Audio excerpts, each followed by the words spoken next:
G'day everyone. So we're back for another interview, and today we are hearing from a fellow B-Corp company called Scratch Pet Food. And Scratch has got to be hands down Australia's best dog food. They're also Australia's only B-Corp certified dog food company, which is fantastic. We love it because it's so simple. It gets delivered to your door. I mean, it can't get easier than that. It's healthier for your dog, but the reason that we really like it is because Scratch puts the planet first as well. And so today, to talk to me a little bit about that, I'm going to have a coffee with the co-founder of Scratch Pet Food. Please welcome Mike Halligan. How are you, Mike? Hey, I'm good. How are you? Doing well, mate. Doing well. I love your setup there. You've got the Scratch in the back and the coffee in the hand. That's good. Yeah. I've left the dog at home today for the recording, just so we didn't have a crazy puppy kind of crying in the background. Yeah. Usually there'd be a dog somewhere around me. What kind of dog you got? I've got just about to turn 6-month-old Nova Scotian Toller called Mallow. So it's a little Canadian breed. It's full of beans right now. He's actually at daycare today. Yeah, wow. So we could do this properly without the audio problems. I've tried to record a podcast with him before, absolute nightmare. So he's at daycare and I can get my work done. But he's awesome. He just doesn't agree with the 9-to-5 life yet. Yeah, for sure. And how do you go with night times and stuff with a puppy? Gets easier now because you just essentially wear him out and he sleeps. But during the day when it's sunny outside, he just wants to be outside. He just wants to be around other dogs or just lying in a field. But probably like most of us, actually, we've just been conditioned out of it. But it's fine now after 6 months. But 3 months in, like there was a lot of getting up in the middle of the night and just wearing all your day clothes because you know they're going to get puppy bites, ripping into them all the time and whatnot. That's so good. That's so much like having a baby. That's pretty funny. I know. I've got newfound respect for all the parents out there. Yeah, 100%.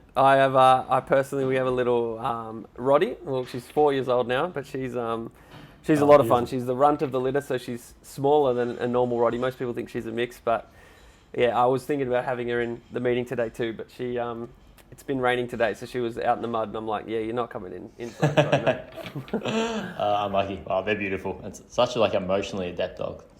Oh, 100%. We love her. I have 3 little girls, and she just loves them. So it's so cool to have kids grow up around dogs too. It's a special thing.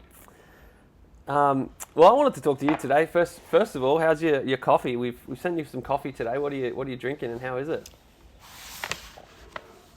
Delicious. Now I tried this earlier. This is the El Mirador. Sorry, I spilled some of the coffee concentrate on there. But it looks authentic now. Yeah, legit. I tried this before with an espresso, but usually this afternoon I'm going with my latte, so I like a nice milky coffee. Because the last longer, I get so sad when the coffee's over. And then I aeropress it, milk jug, little frothel on, and enjoy it. But yeah, it's delicious. I got to say, I'm down in Melbourne. I haven't seen much of Pebble and Rusty's, until we started talking over the last few months. I actually learnt first about you through the Amazing Impact report that you guys put out. That was something that we saw in the team and kind of looked sort of up to and learnt a lot from. And then from there, had been on the lookout for your coffee around Melbourne, and then finally got some beans for home, I guess, through doing this. Oh, so good. That's great. So how did you first get into coffee? Are you a coffee man or? I used to be like a can of Red Bull or 2 a day, and then moved in a city and just traded the Red Bull caffeine addiction for the coffee one, and sort of never looked back from that moment. I think I liked this originally. It was I liked the spaces. I was working freelance, and I just loved working from a cafe and having just the energy of people around me, and then bit by bit I'd started nerding out on the actual coffee itself. And I'd go there for the coffee, not to work. And then I think over COVID it sort of changed to a different type of appreciation for actually trying to make great at-home coffee as well, and then bean selection and grind and all those kind of things that you get deeper into it. So it's a rabbit hole, isn't it? Yeah, it is. And Melbourne's a great place for the coffee scene too, so it's fun. And I think cafe vibe has so much to do with your coffee experience. Hey, not just the the coffee you're drinking itself, but where you're drinking and who you're drinking with, and all of that makes a huge difference. I know that's similar for me, how I got into it as well. It's a big factor. 100%. So tell us a bit about yourself, Mike. How you're doing Scratch now, but what's a little bit of your story, or a little bit about your journey? Yeah, I started getting into, really originally it was marketing, and it was doing a bit of study. I was studying entrepreneurship and really loved the marketing side of it, and was like, there would be the odd brand that would just sort of like blow me away. And I just studied how they marketed, like how they expressed themselves and what they believed in and how they communicated that. I remember Bellroy at the time was like another B-Corp, like an early brand that I was just like fell in love with. Like, I didn't need that. I needed one wallet, kind of thing. Back then they were basically only wallets, and I just had a wallet. It was a great wallet, but I loved everything around the brand and why they did it and what benefited it from or wasn't harmed from doing business with them. And through them I sort of like started doing a bit more work, or through a love of them I sort of focusing in a bit more on working with e-commerce brands. And it was basically this young arrogant kid who thought he could just go in and tell businesses how to improve their marketing. And I was able to help some businesses, and other things I was able to learn from business owners in many other ways. And eventually found myself doing e-commerce work and designing websites, and then kind of moved fully into the kind of marketing management and general manager space of kind of like of brands. And then about 5 years ago, I had the idea to make a transparency-based dog food, one that kind of, because the dog food industry is unregulated in Australia, which not many people realise, and pet food industry is a bit of a wild west sometimes. So once I sort of like learned all that, unfortunately through kind of having dogs of my own that were getting sick, I went down, basically just quit my job and focused right in on making a dog food brand that was online only. It was basically able to like strip out a lot of the cost structures of selling dog food through a store and put that into better ingredients, and then have a brand that was completely transparency led and hire or find business partners and build a team of people who just like on board for that mission of like better food, honestly communicated at every step of the way. Wow, that's fascinating. There's a lot to unpack there. Okay, so you've touched on it briefly, but what's Scratch and what's its purpose? Like, you just touched on there how there's not a lot of transparency in the dog food industry. Tell us what sets you guys apart. Yeah, well, our mission is to be the most trusted brand in Australian dog food. So not the biggest by any means. That sounds awful, actually, being anywhere near the size of some of the absolute giants. Like Mars and Nestle own, like 80% of the pet food industry in Australia. Yeah, wow. So it really is like a big business, much like coffee, I guess. It really is a big business, controls majority of what we put into our dogs' bodies. And so we basically set out to be the most trustworthy and most trusted and earn that trust. So everything sort of like comes back to that. I mean, impact for us is in many ways like secondary. It is secondary to dogs' health, and you being able to know exactly what's in the food every single time, that won't change. And if it was ever to change, we'll tell you before it changes, because ultimately, like, this is dog food, particularly like dry food, what we try to make the best, healthiest dry dog food in Australia. And if you're feeding, most people feed their dog that day in, day out, even if it's half their meal, half their diet, or, breakfast and dinner. If you make something that's, out of balance or changes or inferior quality or whatever, over time that really adds up. That puts organs under stress. It kind of like makes the body compensate in other ways. It creates all these long-term illnesses, and just dysregulates the body. So we just wanted to make a few varieties of dog food that did as good as we possibly could by the dogs for their health, to live a long, healthy life, to avoid some of those kind of vet costs, to help for some dogs to correct some things that like eating crappy dog food over time had created, like a lot of gut health and immune system stuff that really comes up really often in dog food. I guess that trust and transparency part was just about showing up, doing exactly what we say we're going to do, finding a voice to be able to communicate that and why it matters and why we choose this ingredient over that, why the balance of our ingredients matter, of like, why is something 28% of that and not 28% lamb, for instance, not 40% lamb. And we'll be able to tell you, well, more land might not be better. Like that means too much calcium for the dog's body, or it might mean too much of this mineral. That kind of stuff. So at the heart of it is better food with a transparent voice where we can speak directly to the market and share our knowledge in a really understanding, sort of compassionate way that for someone who's overwhelmed by the industry, they can understand and feel good about it really easy and know that they can feed their dog that in the long term, or that we'll tell them if they shouldn't. Yeah, fascinating. And so how did you learn a lot of that? How did you learn a lot of that stuff? Like you said you did marketing, you didn't go and study biology or, animal yeah, didn't go to dog food school. Yeah. So how'd you learn that?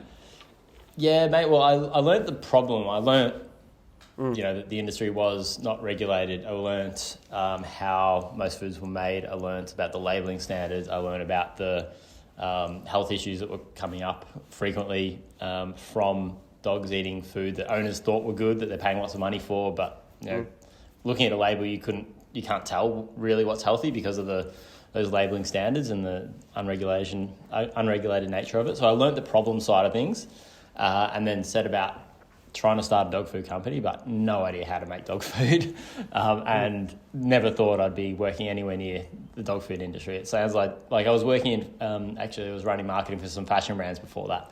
So it was like slightly less sexy than working in, in fashion marketing.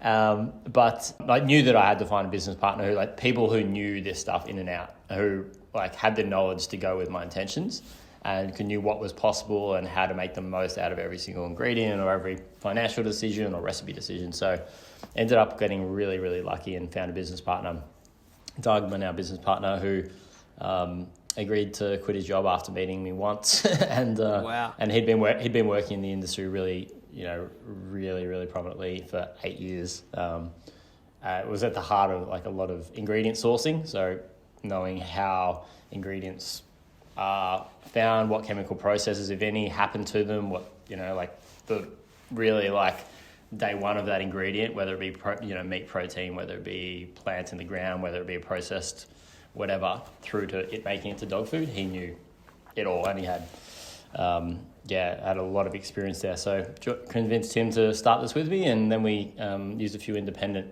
dietitians, animal dietitians as well, and our first recipe was born. So we started with one product for the first 18 months, I think. And These days have 3 core foods and then some treats and accessories around that. Dude, that's awesome. That's so cool. Just already can see the movie that's going to be made about you guys. It's going to be great. It's pretty cool. Just even that idea of quitting his job as soon as he heard your idea. It shows that there's a real need for it. Hey, it's something that people, as soon as they hear about it, they're like, wow, this is actually a great idea, and just jumped on board. That's super cool. I can tell you're super passionate about it. Have you always been passionate about dogs? Have you grown up as a dog person? Yeah, I grew up with collies and then Cocker Spaniels.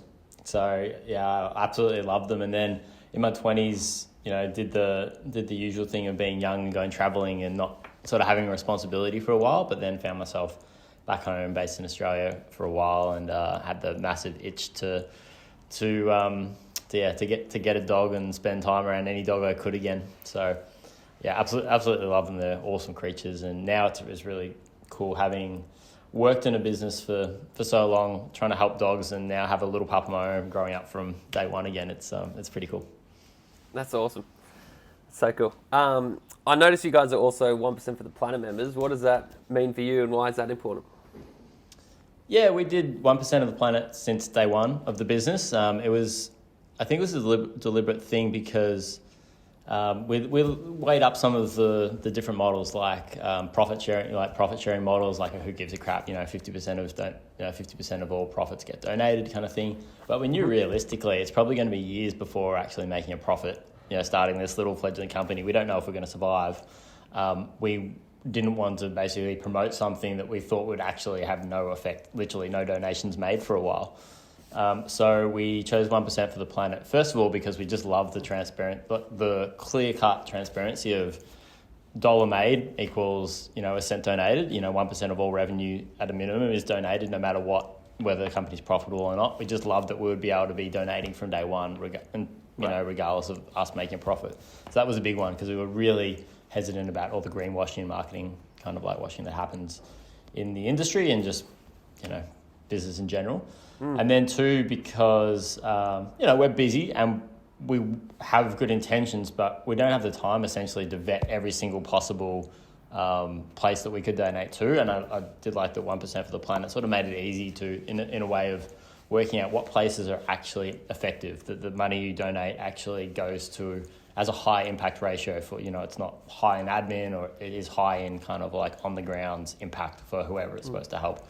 So it checked that box for us and sort of like made it easy for us to be able to choose of all the places we could donate money to help reduce the cost of us doing business. Like every business has some sort of cost of doing business. And so we knew we wanted to own up to that and reduce that however possible. They made it easy to kind of know that it wasn't just like, it didn't just look good, but it actually was going to help.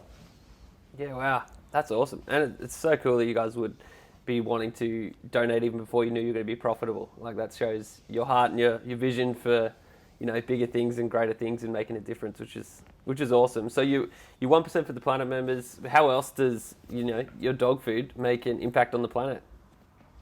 A lot of it then comes down to, I guess, the two things like e-commerce, so selling online. Like we sell only online, only on subscription. So every day, we're shipping out hundreds, and after a long weekend coming up here in Melbourne, we've got like 4 days off we've got Queen's Memorial, then the footy final next week, and then the weekend. So we might ship over 1,000 orders on the Monday, and like that's just a single day. If that stuff over time, that adds a lot of carbon, a lot of emissions, a lot of people moving stuff around. There's like the cost of doing e-commerce business, as opposed to a store where as much as buying stuff from a store has its pitfalls, truck goes to store with lots of goods. People can come there often, on a tram or on the way back from work or whatever it might be, and pick stuff up all in one place. So it can be environmentally a lot better. So we wanted to make sure that we took care of that. So we do carbon neutral delivery. We use only recyclable materials. So dog food bags are something that people go through a lot. Big contributor to waste by not having them. And then and then on the ingredients side is a big one too. So how ingredients are treated, where you get them from. So for us, we use only meat from the human food supply chain, but byproducts. So humans will eat the delicious cut of steak you'll see in Coles or Woolies, and then leave all the stuff, like particularly in Australia, where there's a lot of things that we don't eat, like nutritious organs and things like that in other countries, a lot of parts of the animal aren't wasted by humans. Here we don't eat a lot, and it's got a lot of great nutrition, and so we get that from that. So rather than meat protein being created and farmed just for food supply for other animals, we use more stuff from the human food supply chain, and our vegetables and everything are only whole vegetables. So again, less processing, less energy that goes into like heating ingredients multiple times before it ends up even in the food, and that kind of stuff. Wow. So those are probably the two biggest ones: ingredient sourcing and the cost of e-commerce, essentially. Man, that's fascinating. It's a lot of work too. It's a lot of work to be trustworthy. Yeah, it is right. Like, you know all about it. Like this stuff isn't easy. Like, are you 1% for the planet members, or B-Corp and donate through other means? Yeah, we're 1% for the planet as well, and B-Corp, and climate active, so carbon neutral as well, which is. Oh, awesome. Yeah, which is big, and I guess that kind of leads to my next question. Thinking, you'd mentioned how a lot of, especially in the dog food industry, there's a lot of greenwashing. We see that big time in the coffee industry. These, I guess, kind of, credentials or kind of getting these certifications kind of helps against that. Do you reckon that's becoming more and more important for businesses in Australia? I like to think so. It definitely has its core of people who just who know systems and know, hey, brands want you to just feel good enough about something to buy it, and people, whether it's 10% of customers, of consumers, whether it's 20%, I don't know, but there's definitely this core of highly informed, well researched people who just know what to look out for and know what places are great arbiters and symbols of trust for these things, like a B Corp. I really hope I do think that the majority of people just see like, okay, we donate to climate action, and without asking questions because we're all busy and whatnot. But I think over time that number's only going to increase of people who actually go the level deeper and like show us your receipts, like show us how you do it. What do you actually, you say you donate to climate action or whatever you do, show like what do you actually do. I think more people will ask questions over time, but I still think we're early days there. Yeah, I think I'd agree for sure. So it's kind of cool to be on the front, I guess, cutting edge of that in a sense. Absolutely. I mean, there'll be smaller coffee companies than you who are starting up, who are like taking influence from you and learning like the way you've gone about it and been inspired almost to start a business. So I think it goes beyond just Pablo and Rusty's as a business or just to Scratch as a business. It's like, I think the best thing about business and something that, it might start from Patagonia, obviously it came out with big news today. It might start from Patagonia and they filter down and influence people in other industries who then influence people in their own industry who are starting the next wave of companies starting out, which I think is a really cool thing about impact businesses and the way that people like you have gone about it.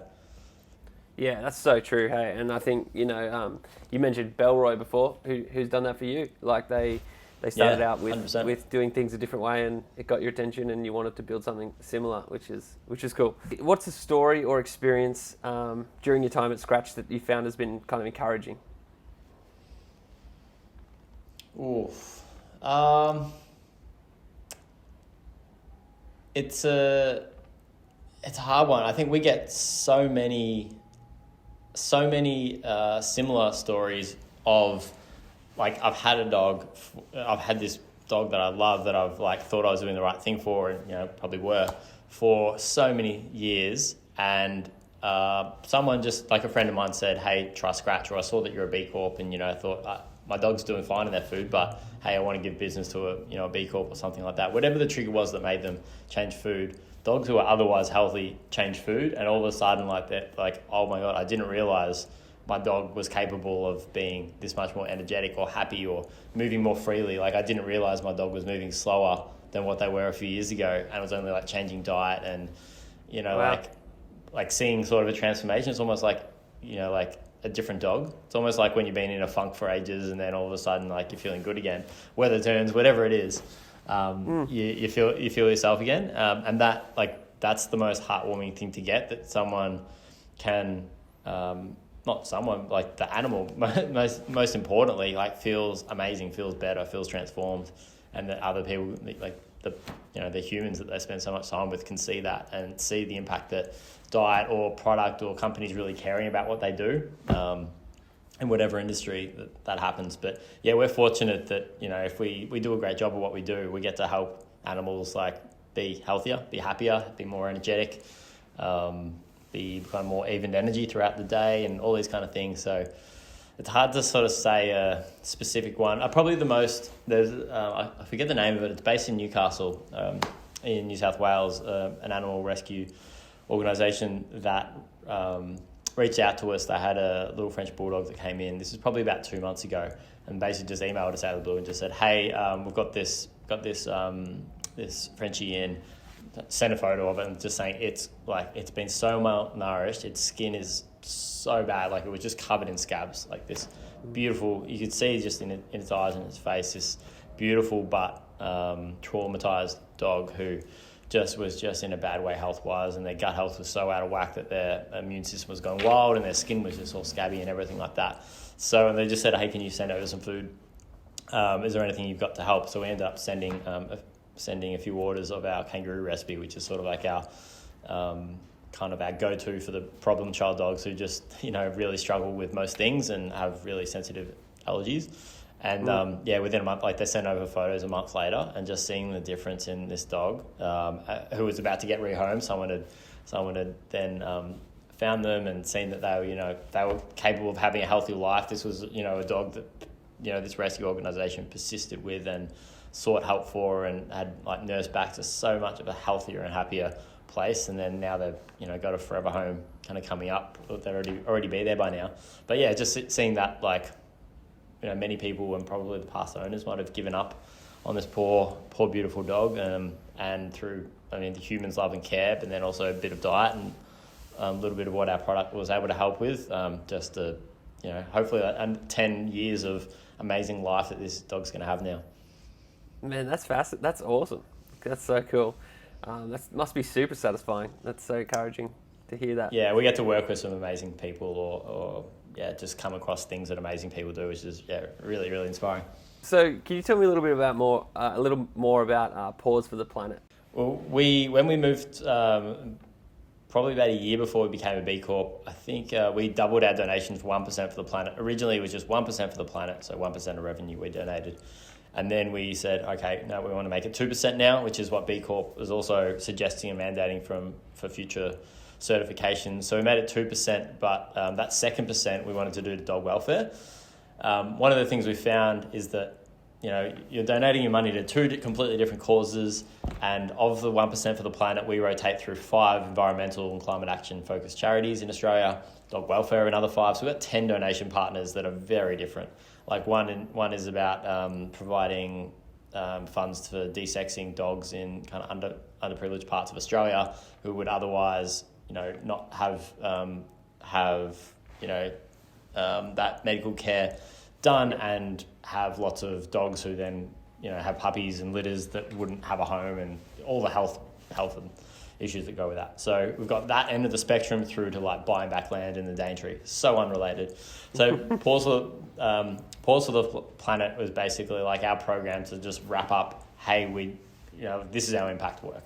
Instead of having such a vast conversation, it's like the badge for how essentially what we do in making and selling dog food, how that can contribute to a vast areas of responsibility, like across kind of dog welfare and social stuff. So yeah, it was sort of like rebranding a tough conversation into a simple one.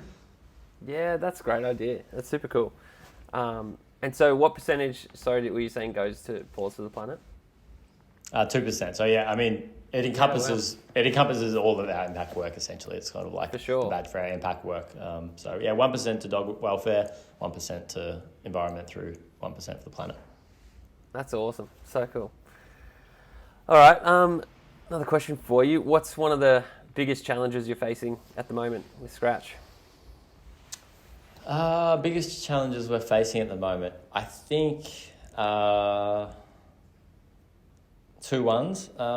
In some ways, just making enough dog food when the world's sick and not very productive and a little bit burnt out and a little bit more unreliable. Like we've always, we're a business that's purely online on subscription, so it's all about convenience. If your dog needs food, you need it right away. And if we get slack or if mistakes happen along the way, that means that like you're sitting there with your Roddy looking up at you, wanting a meal, and you're like, oh, my Scratch hasn't arrived yet. That's not good. So we're having to work so much harder under the surface to make everything super smooth for our customers, just because the world's so much less reliable than what it was. Supply chains are all over the place, whether it's like you make your food exactly when you need it, but trucking companies don't move it between states anywhere near the speed they usually would, or whatever it might be. There's so many problems that cause, in a post-COVID world now. So yeah, a lot of work under the surface to make everything go smooth and to keep up with demand for dog food and the growth we've been experiencing. And then 2, probably just, I don't know if you're finding this with coffee, but it just feels like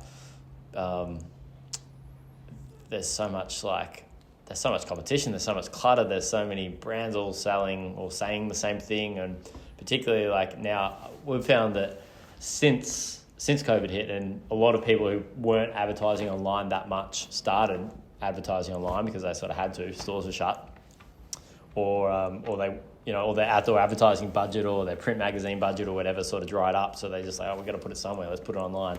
Ever since then, everything's so cluttered. There's so many, there's so much advertising. There's so many people, and the speed of advertising is like, someone might see a Pablo and Rusty's ad and go, oh, awesome, okay, they're talking about impact in a really interesting way. I want to make my brand sound good environmentally. And so someone will just copy a theme of an ad that they've seen and just put their own 10% spin on it. Like a week after you launch it kind of thing. So it's hard to be yourself without someone trying to copy you and make it less effective for both of you, essentially.